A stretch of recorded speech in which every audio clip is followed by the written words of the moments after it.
आज से लगभग 39 लाख साल पहले एक ऋषि हुए जिनका नाम था आदि गुरु ब्रह्मा। आदि गुरु ब्रह्मा, और ब्रह्मा के ये शिष्य थे। ब्रह्मा ने को पढ़ाया था, योग बनाया था इस दिव्य आत्मा को, और इनकी योग्यता ऋषि मुनियों में उस समय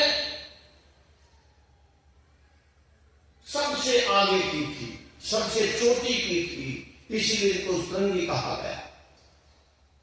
सब ऋषि मुनि आदर करते थे। हुआ का श्रृंग आदि गुरु ब्रह्मा के पुत्र थे श्रेष्ठ मुनि महाराज। श्रेष्ठ मुनि महाराज के संतान उत्पन्न हुई जिसका नाम था कुत्री। कुत्री मुनि बड़ा ओजस्वी बालक, परमात्मा को जानने की इच्छा रखने वाला वो बालक। उसके मन के अंदर एक जिज्ञासा पैदा हुई कि मुझे योग गुरु बना करके परमात्मा को जानना है, प्रभु को जानना है।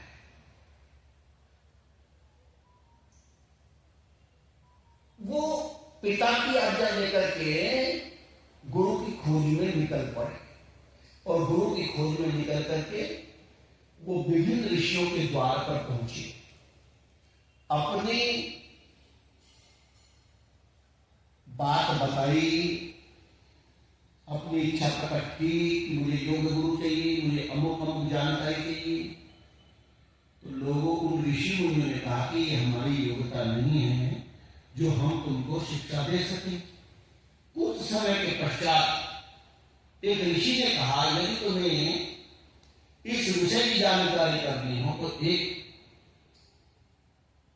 ऋषि है, श्रृंग ऋषि, यदि वो आपकी प्रार्थना को स्वीकार कर लें तो वो तुम्हें इस योग बना सकते हैं जो तुम चाहते हो। तो ये बहते भरे पुत्री मुनि महाराज चलते चलते एक दिन पूज्य गुरुदेव के आश्रम में जा पहुंचे। यही कृष्णदत्त जी उस काल के श्रृंग ऋषि, और वहां जाकर के प्रार्थना की, और उन्होंने कहा बहुत अच्छा, आइए बात। ब्रह्मा उनके गुरु थे, उनका पुत्र था, परिचय भी हुआ। पूर्ण मनोयोग से श्रृंग ऋषि ने उनको शिक्षा देनी प्रारंभ की। दीक्षांत समारोह होता है, जब दीक्षा लेकर के भेजे थे ना, तुम पूर्ण हुए। कुत्री मुनि के मन में एक बात पैदा हुई कि अब मैंने बहुत कुछ जान लिया है, अब मुझे चलना है। श्रृंग ऋषि ने कहा कि गुरुदेव अब मैं समाधि के लिए जा रहा हूं और आप मुझे आज्ञा दें। तो गुरुदेव ने मना कर दिया कि नहीं, अभी तुम्हारे अंदर वो योग्यता नहीं है, कुछ और दिन अभ्यास करो। लेकिन कुत्री मुनि ने गुरु की आज्ञा की अवज्ञा की और जाकर के ध्यानावस्थित हो गए, और ध्यान में अवस्थित होकर के पूरे 250-250 साल तक समाधि लगा करके रखे। क्योंकि कुत्री मुनि महाराज समाधि में जाना तो जानते थे, लेकिन उनकी जो स्थिति थी वापसी की, वो ज्ञान नहीं हुआ था। तो ऋषियों में हाहाकार मच गया। अरे भाई, इतने दिन से बच्चा बैठा घर में, 4 दिन कोई उपवास रख ले तो सारे घर के लोग परेशान हो जाएंगे, कुछ तो खिलाओ इसको, इतने देर से बैठेगा तो उठ जाएगा, क्यों जी। तो कुत्री मुनि महाराज ने समाधि लगाई, ध्यानावस्थित हुए। तो 250 वर्ष के बाद में तो ब्रह्मा जी, श्रेष्ठ मुनि महाराज और अन्य ऋषि मुनियों ने आकर के उनकी समाधि को वापस किया, उन्हें वो चेतना में लाए, और चेतना में लाने के बाद जो आनंद इन्होंने समाधि की अवस्था में, ध्यान की अवस्था में जो आनंद इनको प्राप्त हुआ था, उस आनंद का अहम हो गया। जब अपने ज्ञान का भी तो अहम हो जाता है, तो उसका अहम हो गया। और इनके मन के अंदर सबसे पहले विचार यही उत्पन्न हुआ कि मेरे गुरु तो मुझे मना करते थे कि अभी तुम जानते हैं मैंने तो इतना कुछ प्राप्त कर लिया, मैंने तो परमात्मा के दर्शन कर लिए। और इस बात को लेकर के फिर उन्होंने इस विचारधारा को अपना व्यवहार बना लिया, जिससे भी मिलते यही बात कहते, यानी कि अपनी विद्वता हाँकनी प्रारंभ कर दी। जिस ऋषि के भी आश्रम में जाए, जिस संस्थान में जाए, अपनी बात रखे। जैसे अमित सिंह हमारा एक विद्यार्थी रहा, गुरुकुल कामिनी से PhD की, तो वो किसी की सुनता है, आप तो जानते हो, तो वो क्या करता है, अपनी हाँकता है, विषय कोई भी हो। तो पुत्री मुनि महाराज ने शुरू किया, तो इस आश्रम में कहा, इस संस्थान में कहा, उसने कहा, सबने सुनी, सबने बोले ठीक है। एक व्यक्ति हमारे चंद्राजी जैसे व्यक्ति थे, उन्होंने कहा देख भाई तेरी बात बिल्कुल ठीक है, हमने तो सुन ली, लेकिन ये बात अपने गुरु के सामने मत कर देना। श्री ऋषि के साथ में जाकर के इन वाक्यों का उच्चारण मत कर देना, समझा दिया। लेकिन प्रभु ये तो समय खराब था, ये तो श्री ऋषि जी के अपने गुरु के द्वार पर पहुंच के कुछ समय के पश्चात और जाकर के जो आदत पड़ी हुई थी वही बात कही कि गुरुदेव आप तो कहते थे कि तुम कुछ नहीं जानते, और मैंने तो 250 वर्ष की समाधि लगाई, मैंने ये प्राप्त कर दिया, मैंने वो प्राप्त कर दिया। ओहो, और कुछ बात रही। तो गुरु ने पुत्री मुनि के मस्तिष्क को देखा और देख करके कहा कि बालक में तो बहुत अहम प्राप्त हो गया और अहम मृत्यु का कारण बनता है। तो उन्होंने बच्चे का समय आ गया। हालांकि गुरुदेव के अंदर कुछ इस प्रकार, क्योंकि हम जानते नहीं, मैं उन शब्दों का भी प्रयोग नहीं कर सकता, क्योंकि उन शब्दों से मैं उन शब्दों के साथ कैसे संयुक्त करूं गुरुदेव की विचारधारा को। मैं वही बोल रहा हूं जो उन्होंने बोल करके बताया। तो उन्होंने पुत्री मुनि को मृत्यु दंड दे दिया और मृत्यु हो गई, साफ दे दिया, साबित कर दिया। क्योंकि ऐसे नहीं, उन्होंने जान लिया, मस्तिष्क को देख करके जान लेते थे जिसकी मृत्यु निकट है, वही व्यवस्था थी। तो जब मृत्यु को प्राप्त हो गया पुत्री मुनि महाराज, तो ये समाचार आग की तरह ऋषियों में फैल गया।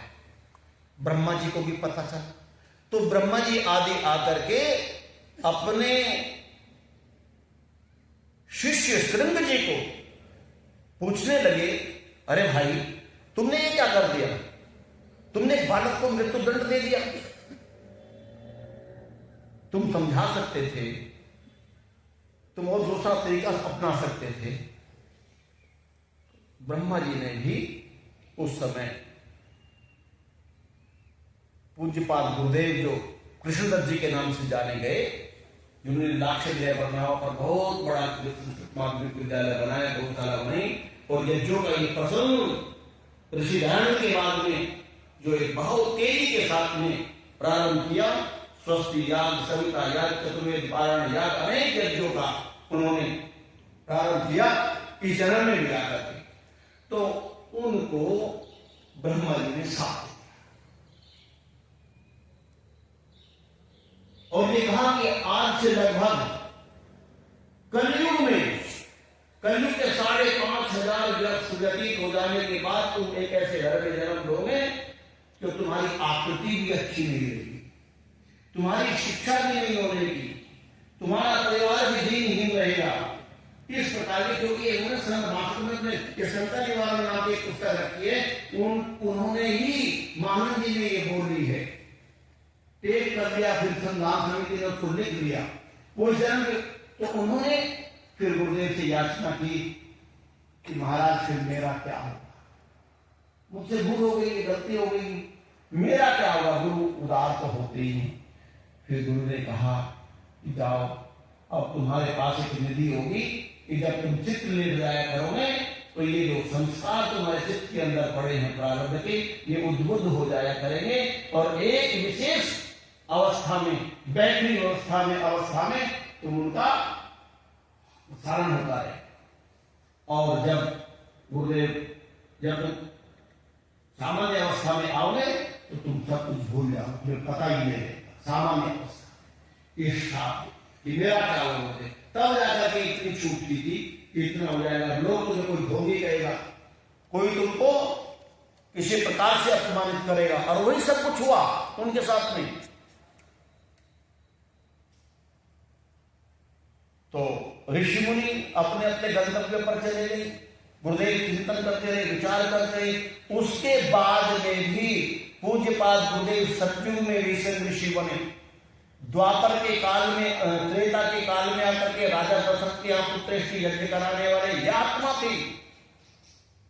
जब राजा दशरथ को वो संतान पैदा नहीं हुई तो वशिष्ठ मुनि महाराज और दशरथ कजली वन में जाकर के श्रृंग ऋषि जी को लेकर के आए, जिन्होंने आयुर्वेद के माध्यम से राज्यों की चिकित्सा की और पुत्रेष्टि यज्ञ कराया, और 4 पुत्र रत्न की प्राप्ति हुई। यह वो आत्मा थी।